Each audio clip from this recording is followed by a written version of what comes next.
Good evening, my friend. Welcome to Shut-Eyes Sleep Stories. My name is Amanda. If you are looking for a heartwarming experience filled with love, awe, and play, then you are exactly where you need to be. I will transport you to a tucked-away pond in the rolling winter vineyard hills of my hometown. Whenever my life has been at a crossroads, I always return to this secluded pond for comfort. We all have places that remain steady in the face of ever-changing life. Perhaps take a moment of gratitude for your own safe space, the one where there is stillness and consistency. I visited this pond a few days ago, and I realized I had never seen it frozen solid. Just like this shape-shifting pond, perhaps you come to the sleep meditation feeling different, changed by the winter season, and ready to commune with yourself. I hope that you enjoy visiting this pond as much as I do, and you will return to it when you need it the most. Before we embark on this sleep story, let us move through the body.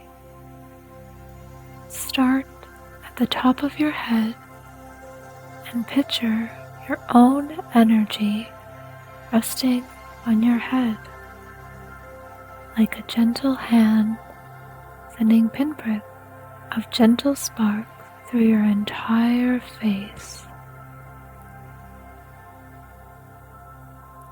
Become aware of the cheekbones, the curved jaw muscles, and your palate. Notice if there is any constricting energy in your throat. Wade through the energetic fibers of your throat. Float on down through your chest. We keep much of our stored emotion in the chest and the belly.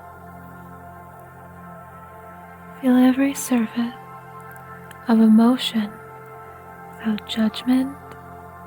Emotions are neither good nor bad.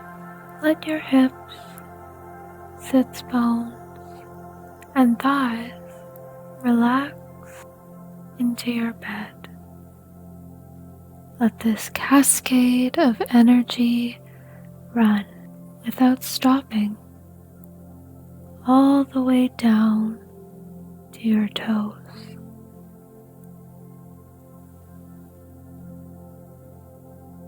Sit with your body and all the sensations and feelings it contains. There may be emotions awakened, muscles relaxed you did not know that were tense, and thoughts may flutter around like leaves in a swell of wind. I now want you to remove yourself from the surroundings you are in and imagine yourself in the passenger seat of a car. The heat of the car's purring engine courses through the vent and softly blows your hair in barely perceptual movements. You feel the heat permeate through your winter boots. The smell of wood burning is carried through the vents as you pass by houses with chimneys breathing out soot and charred remains of warmth. A soft beat plays from the speakers, and you tap out the beat on the base of the window. Snowflakes fall silent on the windshield as the wipers lazily sweep them up every minute or so. A dear loved one is in the driver's seat, their firm hands navigate icy slicked roads, but you trust them. They will keep you safe as you travel up the incline and windy roads. Picture whomever you would like to this evening that leaves you with a deep sense of peace and ease. You have never been up this way. Fruitful trees of the spring sleep in the blanket of their bark, saving all their energy to give birth to the fruit juices that will dribble down your chin this coming spring. It fills you with warmth to know that those trees contain the recipe, plan of action, and the dreams that come every year. You look out your window. You see the delicate shape of a doe's body in the vineyard. The thicket of branches is almost the same color of her winter coat. Her long neck dips up and stares in your direction. Most of her body is lost in the orchard, except for her delicate face. The eyes watch, familiar with the cars that pass by, yet still not comprehending the full meaning of the machines. She wiggles her head, shaking off the day, the hour, and the cold. Your companion reaches over to your hand and gives it a brief squeeze. You point out the window and they smile as they see the deer. You squeeze back. Everything is sacred, shared, and quiet today. You round a corner and the patches of the vineyards become smaller, and the trees conceal small houses on the large properties. The winter tires of the car pull over to the side of the road, where built-up icy snowdrifts protest under the weight of the car. Branches reach out from a nearby copse of trees as they beckon you like children to play in their game. Eager faces of trees always convince you. Your loved one takes the keys out of the ignition, and you know that you have arrived. They jump out of the car, and you do the same. Your loved one looks out over the pond. Nature does not have straight, perpendicular lines, so it curves to the measurement of the shore. They survey the iced-over pond and nod to you.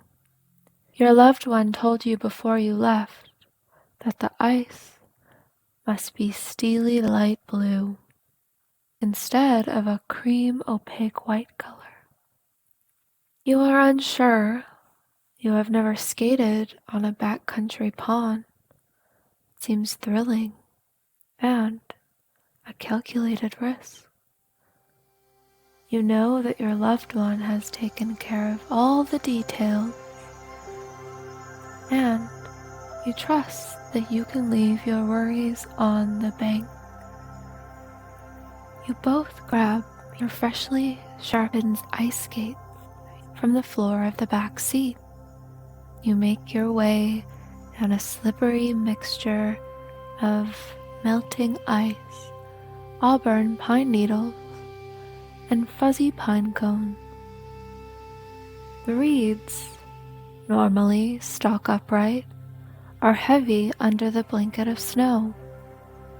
The distinct amber color of each reed comforts you Winter can have such lack of color, but the deep red, oranges, and muted creams create a knitted dream of pleasure inside of you. Turtles and ducks have found other ways of living in the pond.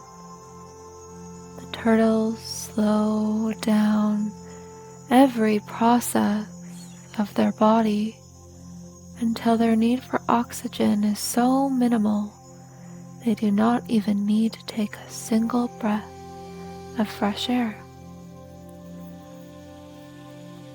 They have stored enough oxygen from the days of crisp autumn to last them the whole season. They do not feel trapped.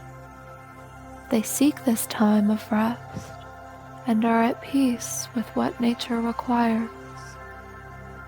The water is the most ideal place for the turtles to be in the winter season because pond temperatures remain relatively stable through the winter.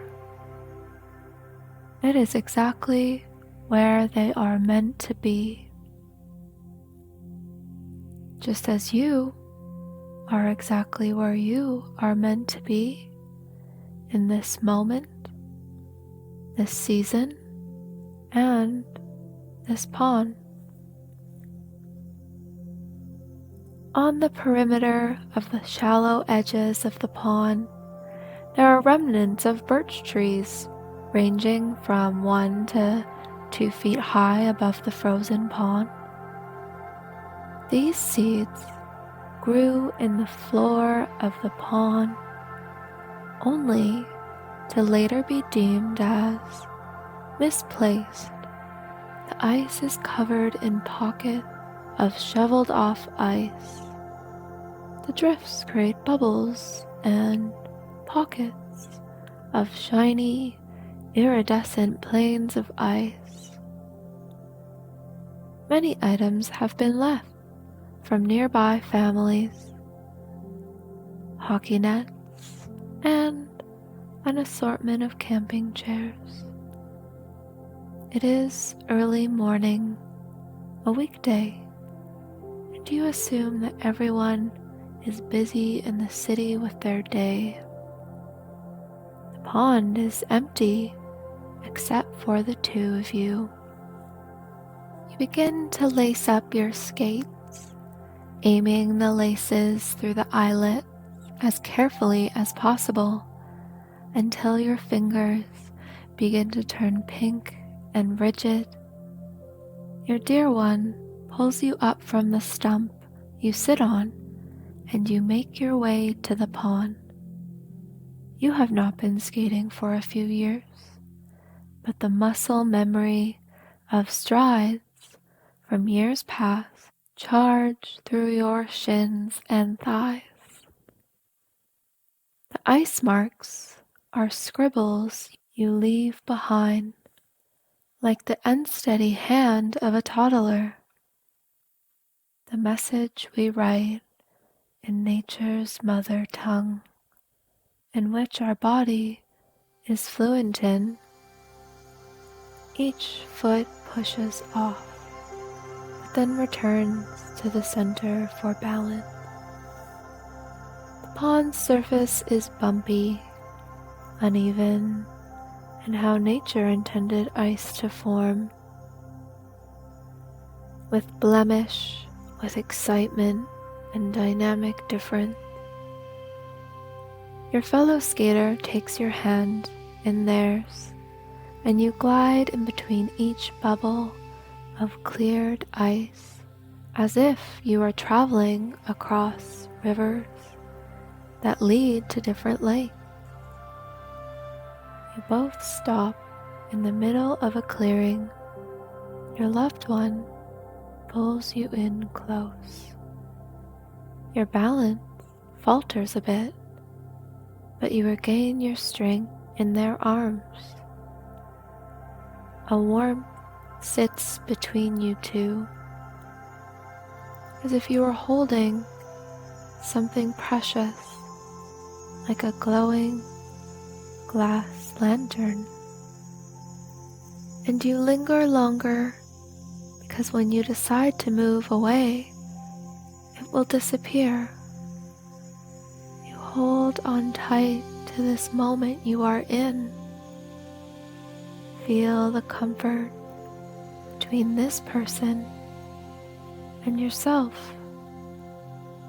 It soothes and heals, and it puts you in this moment. You both hesitantly move away from each other and smile deeply into each other's eyes. You whisper, "Race you back," and you both dart quickly, avoiding the bubbles and the ice as best as you can. You hit one and nearly tumble over and laugh heartily at the joy of speeding over such a wondrous pond, not completely tamed by the city below. Your breath is sharp and exacting, and you are so far in the lead that you let yourself glide into the bank of the river. Your dear one grasps you from behind and nuzzles into your shoulder. You tease them and make your way over to the stump where you were sitting before. A sparrow concealed in the branches behind you begins to trill. Close your eyes and rest your hands on your knees. You breathe in slowly and let it out with the same careful examination. A hand rests on your shoulder, and you look at your companion. The sun is shining onto their rosy red cheek, and the skin is pulled back neatly into a huge widening grin. They help you up and ask you, "Would you like to go another round?" You nod enthusiastically and glide back onto the ice. This will be a day you will not soon forget. It will be a day only you two will know and share in. Feel your muscles worn down, tired, and loose from the movement. You pause on the ice and look to the spray of willow tree branches that resembles the belly of a finch, and the other bushes are crimson in color. Even in a monochromatic winter-hued day, there is still color.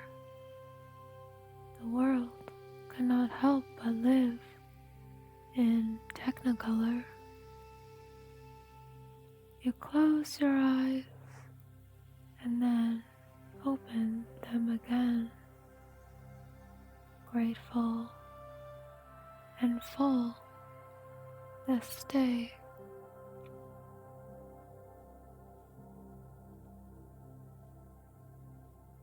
I hope that you have found peace in your body and that you have drifted off into dreams of ice skating, bluebird winter days, and perhaps visit the turtles underneath the pond.